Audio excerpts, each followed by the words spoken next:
Sai Chaitanya paramedical college लेकर आया है पैरामेडिकल काउंसिल और सरकारी नौकरियों के लिए उपयोगी पाठ्यक्रम।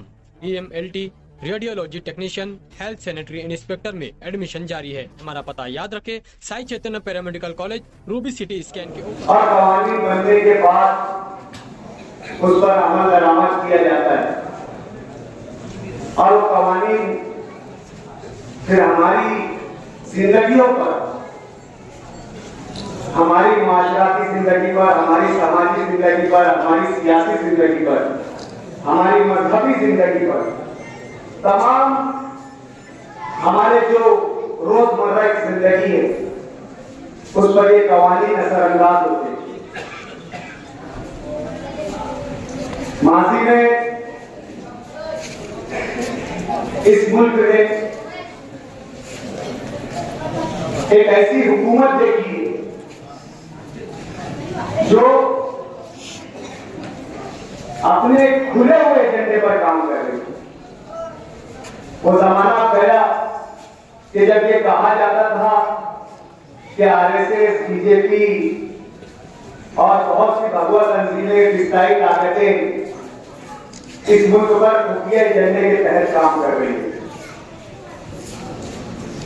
अभी तो ये कहा जाना मैं समझता हूं गलत नहीं है कि वाज़ेह तौर से बीजेपी RSS जो है वो अपने खुले हुए एजेंडे पर काम कर रही है और इसका अमली नमूना हमने 10 सालों में देखा। इन कानून साज इदारों में ऐसे ऐसे कवानीन बनाए गए जो जुल्म की हैसियत रखते थे, जो इंसानी जिंदगियों पर इस्तेमाल था, जो आम लोगों की जिंदगियों पर जबर था और कई ऐसे कवानीन को खत्म किया गया जो जिंदगी गुजारने का तरीकाकार था, जो एक निजाम ज़ाब्ता हयात कहते थे, ऐसे कवानीन को जो है वो खत्म किया गया।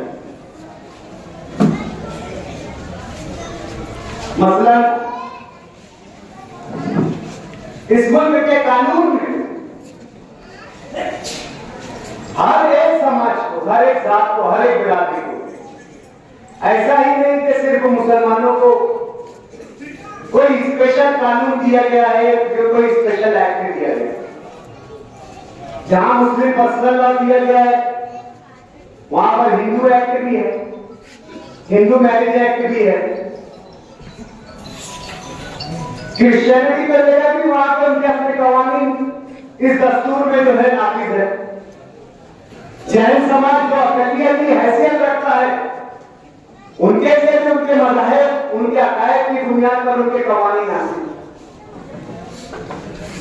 सिर्फ इस हिंदुस्तान के आईन में, कॉन्स्टिट्यूशन में सिर्फ मुस्लिम पर्सनल लॉ था ऐसा नहीं था। तमाम मज़ाहिब को उनके मजहबी अकायद की बुनियाद पर, उनके धर्म की बुनियाद पर, उनकी जात की बुनियाद पर इस मुल्क के कानून ने उन्हें यहां पर जिंदगी गुजारने का हक दिया। लेकिन इस मुल्क में अगर छेड़छाड़ की गई किसी कवानीन से या किसी के कानून से तो वो सिर्फ और सिर्फ मुसलमान जो अपने मजहबी अकायद की बुनियाद पर जिन कवानीन को मानता था उन कवानीन के साथ सिर्फ छेड़छाड़ की गई। यह मुल्क वाज़ेह तौर से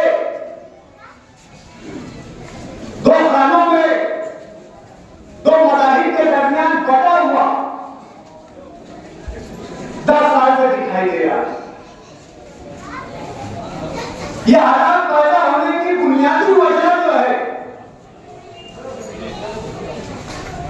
वो ये है कि 10 सालों से इस मुल्क पर बीजेपी सरकार का इख्तियार है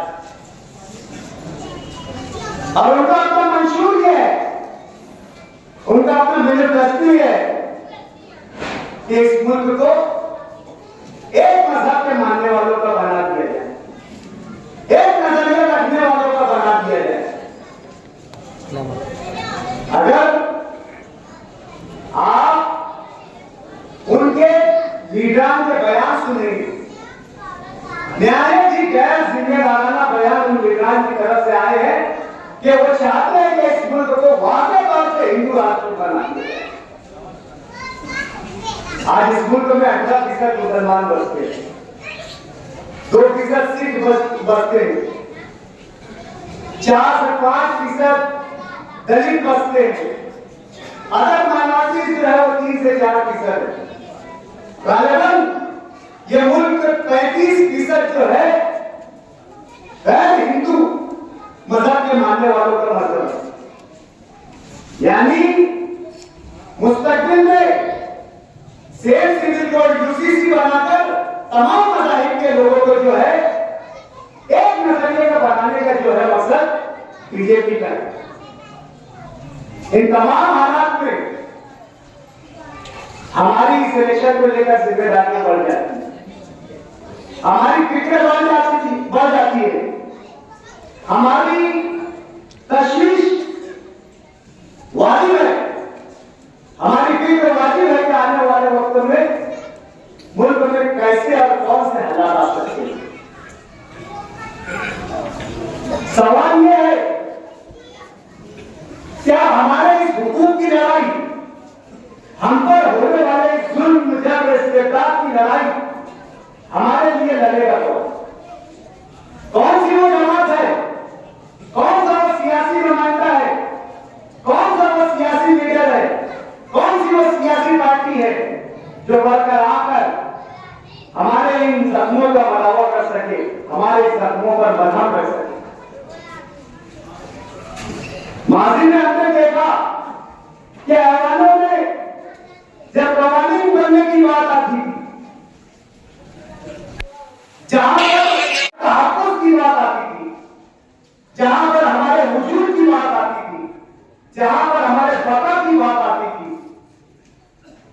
तो हम उन लोगों को गायब पाते थे, उन लोगों को ऐवानों के बेंचेस से गायब पाते थे, जिनको हमने हमारा मसीहा समझा, जिनको हमने सेक्युलर पार्टी समझकर वोट दिया, जिनको हमने ये सोचकर वोट दिया कि ये जमहूरियत के पासदार है, ये सेक्युलरिज्म के पासदार है, ये आइन के पासदार है, ये कानून के रखवाले हैं, ये हमारे मुहाफिज है।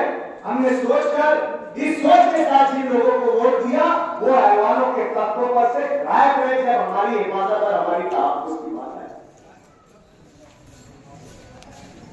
हम बेयार लगातार उन नुमाइंदों को थके हुए एक इंसान की हैसियत से तकते रहे कि आखिर हमारी वोट का नैमुल बदल हमें क्या मिला, हमारी जुस्तजू का, हमारी मेहनतों का, हमारी काविशों का हमें नैमुल बदल क्या मिला। क्या रिटर्न सबको मिले जिनके हमने इतना जी जान तोड़कर इनके लिए वोटें मांगी, हमने धूप नहीं देखा, हमने छांव नहीं देखा, हमने तकलीफें नहीं देखी, हमने मुसीबतें नहीं देखी, हमने इलेक्शन में मौसमों का, हमने हालातों का, हर तमाम बातों का मुकाबला करने के बाद इनको चुन कर दिया और इनको कामयाब किया। क्यों ये हमारी मेहनतों का हमको ये समझ दे रहे हैं, ये सीधा दे रहे हैं। ऐसी सूरत में ये चीज की कमी हमें महसूस होती थी कि काश ऐवान में हम एक और असदुद्दीन अवैसी मिलते। ऐसी हालत में हमें यह एहसास होता था कि काश ऐवान में एक और इम्तियाज जलील होता।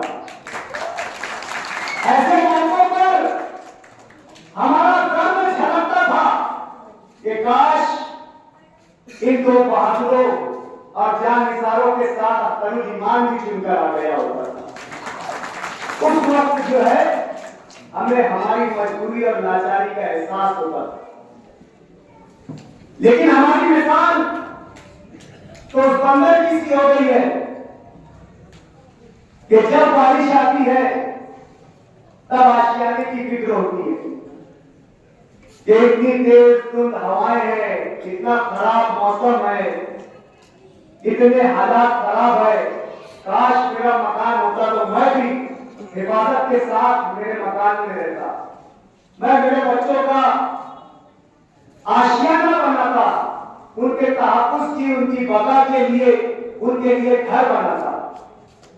उस तूफान में, उस आंधी में वो बंदर को एहसास होता है और वो अपनी बेचारी लाचारी इस दरख्त से उस दरख्त पर छलांग लगाकर, कूद कर, भाग कर अपनी बेचारी का, लाचारी का इजहार करता है।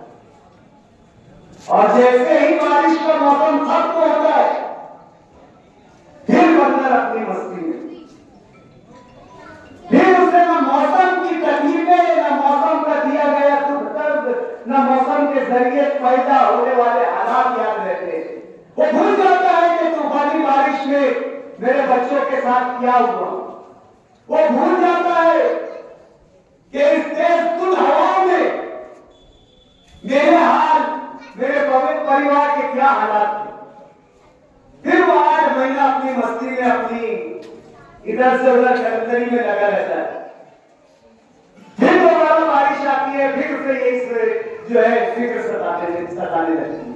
आज हमारा वो हो गया, एक इलेक्शन से दूसरे इलेक्शन, दूसरे इलेक्शन से तीसरे इलेक्शन, हम तकिया किए हुए ऐसे लोगों पर जिन्हें हम सेक्युलर बोलकर वोट देते हैं, जिनकी हुकूमतें बनाते हैं, जिनको ऐवानों के ताज देते हैं, जिन्हें हम वजीर आला बनाते हैं, स्पीकर बनाते हैं, नायब वजीर आला बनाते हैं, वो राष्ट्रवादी पार्टी, शरद पवार की पार्टी, मर्द आहन,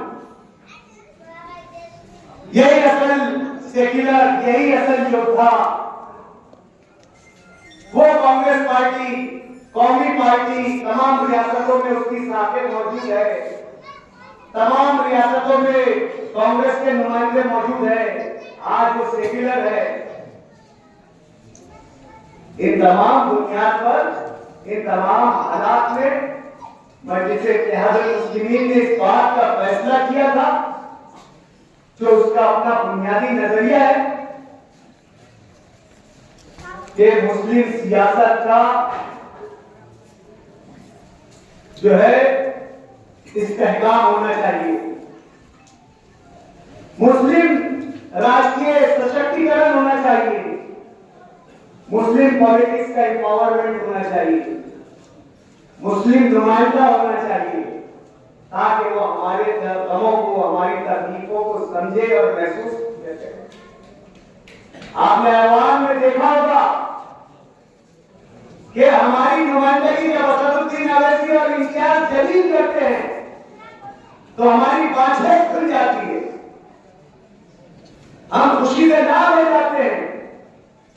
लेकिन जब कोई नया असदुद्दीन अवैसी, जब कोई नया इम्तियाज जलील पैदा करने की बात आती है तो हमारे चेहरे मुरझा जाते हैं,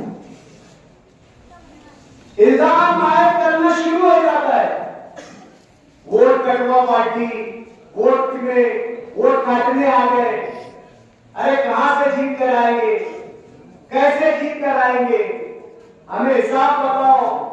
स्कॉलर्स जमा हो जाते हैं, इंटेलेक्चुअल्स जमा हो जाते हैं, दानिश्वर जमा हो जाते हैं होटल की टपरियों पर, मड्डे पर, स्टार पर, और न जाने गांव की जो है वो हाथ को छोड़कर, हाथ से बाहर जाकर चले गांव पर बैठकर माले गांव की किस्मत का फैसला करते हैं। नहीं, माले गांव में ही वोट कटवा ही नहीं चलेगी, नहीं वो वोट काट देंगे, वो नहीं चलेगी। कब हमने सोचेंगे कि वही मालेगांव और वही औरंगाबाद, वही औरतों का तनासुब, वही लीडरशिप, वही पार्टी, वही गारंटी, वही लोग, वही मंशूर, वही नजरिया, वही आइडियोलॉजी, जब हम 150 किलोमीटर लेकर आते हैं, 150 किलोमीटर से हम आते ये तमाम की तमाम बातें ढह जाती है, चकनाचूर हो जाती है। वो भरोसा जो औरंगाबाद में कायम होता है वो मालेगांव आते शहीद हो जाता है। जाता है। कब हम ये एतमाद करेंगे? कब अपनी क़यादत पर एतमाद करेंगे? कब हम अपने बाजुओं पर एतमाद करेंगे? मौलाना इमरान मुस्लिम मसला बोर्ड के जनरल सेक्रेटरी भी है और कई मजहबी तंजीम से जो है वो जुड़े हुए हैं। मजहबी उमूर पर उनकी पकड़ है। मुसलमानों के साथ आने वाले शरई मसाइल, कानूनी मसाइल, ये तो मुस्लिम पर्सनलों की जिम्मेदारी ही है। जो कवानीन आने वाले हैं, जैसे सेम सिविल कोड तो आने वाला है। सेम सिविल कोड में जो है शादी करने का तरीका रहेगा, तस्कीन का तरीका रहेगा और दीगर जो हमारी मजहबी रसूमात है वो अमल करने का तरीका रहेगा। लेकिन एक जो है सेम सिविल कोड से हटकर एक जो ताकुद अज़वाज का जो कानून आने वाला है, जिसको पॉलीगैमी एक्ट बोलते हैं, ये सेम सिविल कोड में नहीं रहने वाला है। सेम सिविल कोड अलग, पॉलीगैमी एक्ट अलग।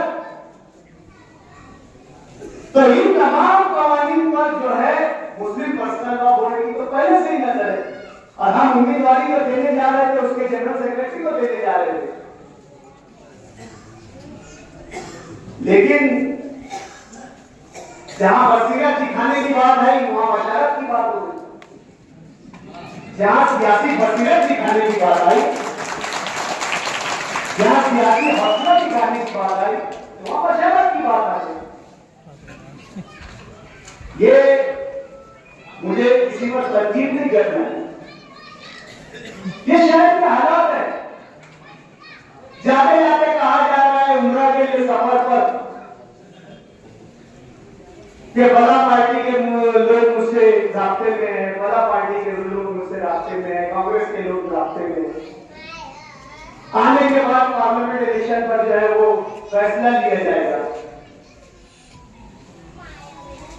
जाहिर सी बात है, हम पार्टी के जिम्मेदार है, बेचैनी तो पैदा होने वाली है कि हमारा नुमाइंदा जिसको हमने 1,37,000 वोटें देकर मुंतखब किया है, एक भरोसे, एक एतमाद के साथ, एक निशान पर, एक मैनिफेस्टो के साथ, एक नजरिए के साथ अगर आने के बाद कांग्रेस पार्टी से उम्मीदवारी कर लेता है तो हमारे लिए क्या बचता है?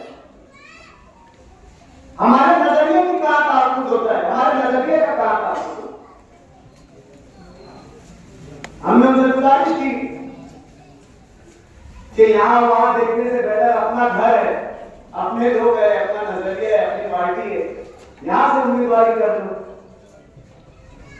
कमाल की बात यह है कि जब अपनी बात रहती है तो सबों को वोटों का तनासुब दिखता है, वोटें दिखती है, वोटों में पोलराइजेशन दिखता है, वोटों में तफरीक दिखती है। लेकिन जहां इज्तिमाइयत से किसी दूसरे के लिए फैसला करने की बात है, वहां पर फिर जो है वोट का रेशो और तनासुब कम हो जाता है। अगर इस तरीके की और हमारी कमजोर सोच रहेगी, इस तरीके की हमारे फैसला लेने की कुव्वत कमजोर रहेगी, तो यकीन मानो इससे खराब और इससे बदतर हालात ऊपर आने वाले हैं। आज ये मशवरती मीटिंग है, इसलिए आप लोगों के सामने पार्लियामेंट के इलेक्शन के ताल्लुक से तमाम अहवाल रख देना जरूरी है। तनकीद बराए तनकीद नहीं है, तनकीद बराए इस्लाह है कि आज भी जो लोग ख्वाब खरगोश में है और जो लोग ये समझते हैं कि आईनी वोटों पर चले जाने के बाद पार्टी को उनकी जरूरत है, तो आने वाले वक्त में ऐसे लोगों को भी उनकी जगह बता दी जाएगी कि आपकी क्या हैसियत है और पार्टी की क्या हैसियत है। शहर में आज तक किसी असेंबली नुमाइंदे ने 1,37,000 वोट नहीं दिया। ये मजलिस इत्तेहादुल मुस्लिमीन की खूबी है, ये शहर के इत्तेहाद की खूबी है कि इतनी तारीख साज वोट एक अकेले नुमाइंदे ने हासिल किया।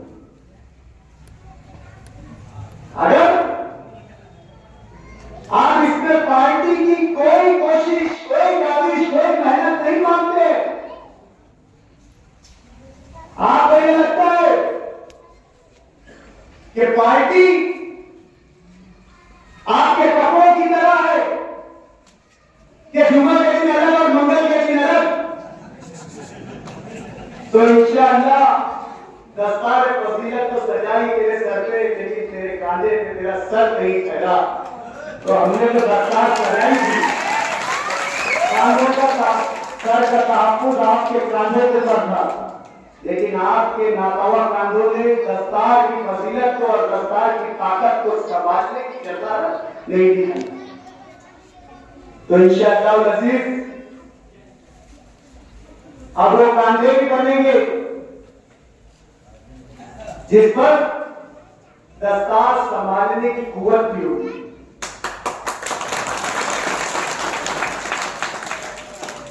पार्लियामेंट का इलेक्शन है, जाहिर सी बात है पार्लियामेंट पर बात होनी चाहिए। स्क्रूटनी हो गई, अभी एक नाजुक लम्हा बाकी है विड्रॉल का। क्या मालूम कल कौन विड्रॉल कर लेता। चुन कर आने के बाद तो लोग जगह पर ठहरते नहीं, अभी तो लड़े नहीं। ऐसा क्यों? ऐसा हो नहीं सकता। ऐसा कैसे हम सोच लें? क्या सूरत में नहीं हुआ, क्या इंदौर में नहीं हुआ? 200-300 किलोमीटर पर हुआ ये गोल्डन ट्रायंगल है। सूरत इधर, इंदौर इधर, बीच में मालेगांव बचा है। तो जरा 5 तारीख 6 तारीख में निकल जाने दो, जब हम यकीन करेंगे कि कोई मैदान में आकर ताकत से लड़ रहा है। ये गोल्डन ट्रायंगल के 2 एंगल कंप्लीट हो गए, एक एंगल अभी बाकी है। वो 5 तारीख को क्लियर हो जाए, 6 तारीख को क्लियर हो जाएगा। फिर इंशाअल्लाह अज़ीज़ 7 तारीख को हम आप लोगों का जो भी फैसला है, चाहे कड़वा झूठ, चाहे कड़वा झूठ, दर्द तो बहुत है इस सीने में, तकलीफें तो बहुत है। बयान करने जाएंगे तो जो आपके उम्मीदवार हैं या आपके उम्मीदवार के बच्चे हैं, उनके सरों पर सफेदी आ जाएगी, लेकिन हमारे दर्द खत्म होने वाले नहीं है। लेकिन फिर भी जहां समझौते की अगर बात आती है, चाहे इत्तेफाक की अगर बात आती है, चाहे इत्तेहाद की अगर बात आती है, जैसा कि हमने हमारा ये स्लोगन नारा ये किया है कि इत्तेहाद का मतलब इख्तिलाफ के साथ जीने का तरीका। ठीक है, आज हमारे इख्तिलाफ है, कौन सी सियासी पार्टियों ने स्टेज लगाकर हमारे खिलाफ था, लेकिन ये आज मौका नहीं है। ये आज इलेक्शन की नौइयत अलग है, इलेक्शन का मकसद अलग है, लेकिन शिकायतें तो हम उनसे करेंगे जो हमारे अपने थे, जिनको हमने कयादत अपना मान कर दिया था। तो जाहिर सी बात है शिकायतें भी जो है उन्हीं से होंगी। वो जो चाहते हैं कि 5 साल एक पार्टी में रहने का इम्तियाज हासिल है, आज तक 6 साल नहीं हुआ। तो जाहिर सी बात है अभी 6 महीना बाकी है, बहुत सारी बातों के हम भी पाबंद हैं। जहां 5 साल मुकम्मल, वहां से 36 शुरू। तो पार्लियामेंट का इलेक्शन है, हम लोग इलेक्शन लड़ने वाले हैं। किसका लड़ेंगे, कैसे लड़ेंगे, कब से तैयारी करेंगे, किन शर्तों पर तैयारी करेंगे, किन शर्तों पर उनकी उम्मीदवारी की हिमायत और